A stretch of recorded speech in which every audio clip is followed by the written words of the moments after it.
అత్యంత కృప కలిగిన యేసుక్రీస్తు నామములో వాక్యాన్ని వింటున్న బిడ్డలందరినీ కూడా దేవుడు సమృద్ధిగా దీవించి ఆశీర్వదించును గాక. ఆమేన్. ప్రియ దేవుని పిల్లరా, అందరూ ఎలాగున్నారు? బాగున్నారు కదూ? ఉదయమే లేచి ప్రార్థన చేసుకున్నారా? పరిశుద్ధ గ్రంథాన్ని చదివి ధ్యానం చేశారా నాన్న? ప్రియ దేవుని పిల్లరా, ఈ రోజుల్లో పిల్లలు మాట వినడం లేదు అనే మాట ఎక్కువగా కనబడుతూ ఉంది. బిడ్డరా, మన పిల్లలు మన మాట వినాలి అంటే వారిని దైవ భయములో పెంచాలి. దైవ భక్తిలో వారిని మనం పెంచినట్లయితే, దేవుడున్నాడు అనేటువంటి ఒక భయంలో వారిని పెంచినట్లయితే తప్పకుండా వారు మన మాట వినడానికి అవకాశం ఉంది. ఈరోజు ఆ దైవ భయమైన మనకు లేదు కాబట్టి మన పిల్లలకు లేదేమో అనిపిస్తూ ఉంటుంది. పరిశుద్ధ గ్రంథములు అనేక మంది భక్తులు వారి బిడ్డలు దైవ భయములో పెరగడానికి కారణము వారి తల్లిదండ్రులు చేసినటువంటి కొన్ని పనులే. కొన్ని ఉదాహరణ చెప్పనా?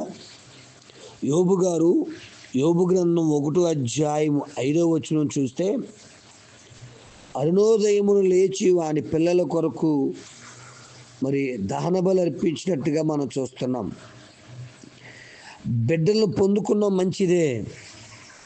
ఆ బిడ్డల పట్ల బాధ్యతగా ప్రార్థించే తల్లిదండ్రులు ఈరోజు చాలా తక్కువ మందిగా ఉంటున్నారేమో. దయచేసి ఆలోచన చేయండి. మన పిల్లల కొరకు, ఎవరి పిల్లల కోసం అడగట్లేదు, మీ పిల్లల కొరకు యోబు వలె అరుణోదయమును లేచి 1 సంవత్సరం అంతా ప్రార్థించారా? ఆలోచించండి దయచేసి దేవుని పిల్లరా. మీ పిల్లలు బాగుండాలని, మీ పిల్లలు వర్ధిల్లాలని, మీ పిల్లలు ఉన్నతమైన భవిష్యత్తులోకి ఉండాలని ఆశపడటం మంచిదే. కానీ యోబు వలె అరుణోదయమునే నీ బిడ్డల కొరకు ప్రార్థించే అనుభవం ఉందా? రేయి మొదటి జాముని లేచి నీ పసిపిల్లల కొరకు ప్రార్థించమని విలాపవాక్యాలు 2వ అధ్యాయంలో మనకు కనబడుతూ ఉంటుంది.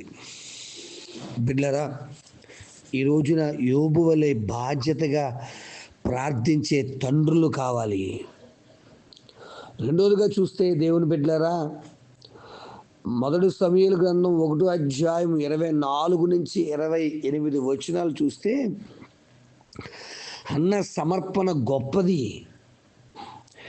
తన పిల్లవాడు పుట్టడమే కాదు, ఆ పిల్లవాడిని పట్టుకెళ్ళి మందిరములో సేవకుని దగ్గర సమర్పించే పేరెంట్స్ కావాలి.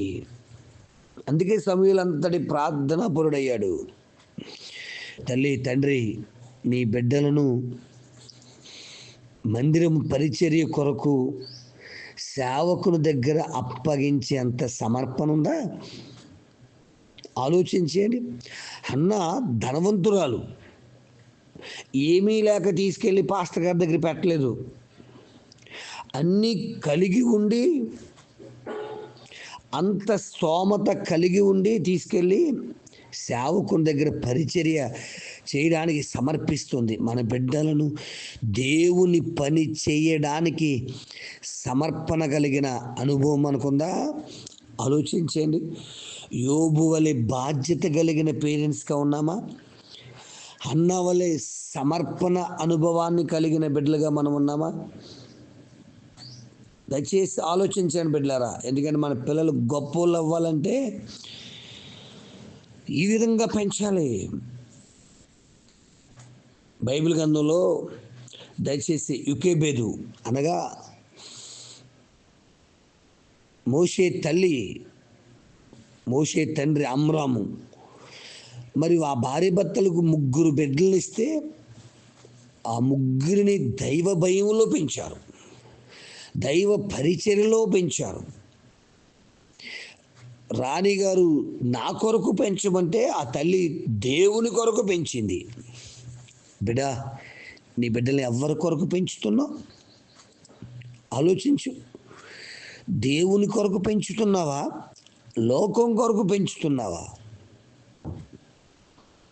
పుట్టిన ముగ్గురు పిల్లలను దేవుని కొరకు పెంచడాన్ని బట్టి వారు దేవునికి ఉపయోగపడ్డారు, సమాజానికి ఉపయోగపడ్డారు, వారికి ఒక మంచి సాక్ష్యాన్ని సంపాదించుకున్నారు. దయచేసి, లేదు బ్రదర్, పిల్లలు కార్పొరేట్ స్కూల్లో చదువుతున్నారు, కాలేజీల్లో చదువుతున్నారు, ఖాళీ ఉండట్లేదు, దయచేసి వారిని చదివించడానికి కూడా టైం దొరకట్లేదు అనొద్దు. దయచేసి బైబిల్ గ్రంథాన్ని వారి చేతిలో పెట్టి చదివించండి. ఒక బాధ్యత కలిగిన తల్లిదండ్రులుగా, ఒక సమర్పణ కలిగిన తల్లిదండ్రులుగా,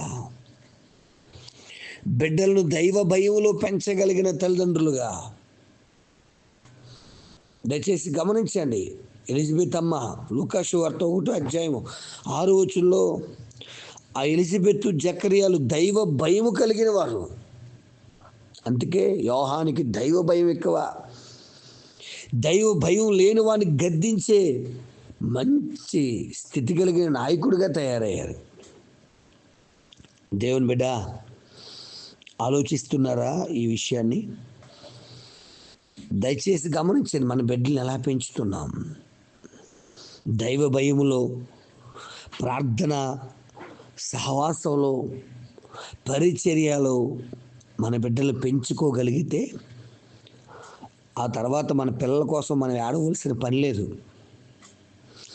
మన పిల్లల బ్రతుకు కోసం ఏడవలసిన పని లేదు. నేనొక్క మాట చెప్తాను బిడ్డలారా, నీ పిల్లల కోసం లక్షలు, కోట్లు, ఇల్లు, పొలాలు, స్థలాలు, బ్యాంక్ బ్యాలెన్సులు కాదు నువ్వు సంపాదించి పెట్టవలసింది. ఆ పిల్లలను దైవ భయములో పెంచగలిగితే, ఆ పిల్లలను దైవ సహవాసంలో పెంచగలిగితే తర్వాత అవే వస్తాయి. మరి ఈ రోజున నువ్వు అలా పెంచుతావని, మీ బిడ్డలకు ఉన్నతమైన భవిష్యత్తు కలిగేటట్లుగా దేవునికి సమర్పించి దేవుని పరిచర్యలో వాడబడేటట్లుగా నువ్వే ఒక మాదిరిగా నిలబడతావని దైవజనునిగా తెలియజేస్తూ ఉన్నాను. ప్రార్థన. పరమ తండ్రి, నీకు వందనాలు. మీరు మాకు ఇచ్చిన ఈ బిడ్డలను నీ భయములో, నీ భయభక్తుల్లో సమర్పణ కలిగిన వారిగా, పరిచర్య చేసే బిడ్డలుగా, నీ కొరకు జీవించే బిడ్డలుగా పెంచగలిగిన జ్ఞానమును పేరెంట్స్ అయిన మా అందరికీ దయచేయండి. అటువంటి మాదిరికరమైన జీవితాన్ని జీవించుటకు నీ కృపను మా పట్ల విస్తరింపచేయమని, నీ సాక్షార్థంగా నిలబెట్టమని, మీరు అక్కడొస్తే మేము అక్కడికి వస్తే మీరు మాకు ఇచ్చిన బిడ్డల గురించి ఒక మంచి సాక్ష్యాన్ని పొందుకుని నమ్మకమైన మంచి దాసుడు అనిపించుకునే జ్ఞానాత్మను మా అందరికీ దయచేయమని, నీ కృపను విస్తరింపచేయమని మరొక్కసారి ఎవరైతే ఈ పేరెంట్స్ ఈ వాక్యాన్ని విని ఇంతవరకు మా బిడ్డలను భయములో పెంచలేకపోయాం, సమర్పణలో పెంచలేకపోయాం, పరిచర్యలో పెంచలేకపోయాం, దైవవాక్యానుసారంగా పెంచలేకపోయాం, ఈ రోజు నుంచైనా పెంచుదామని ఆలోచిస్తున్న నిర్ణయాన్ని తీసుకున్న బిడ్డలను దర్శించుమని, మహిమతో నింపు భద్రపరచుమని యేసు నామమున అడుగుచున్నాను తండ్రి, ఆమేన్. ప్రార్థన అవసరతల కొరకు నా సెల్ నంబర్ 9866958571. ప్రభు కృప మీకు తోడుగా ఉండును గాక. ఆమేన్.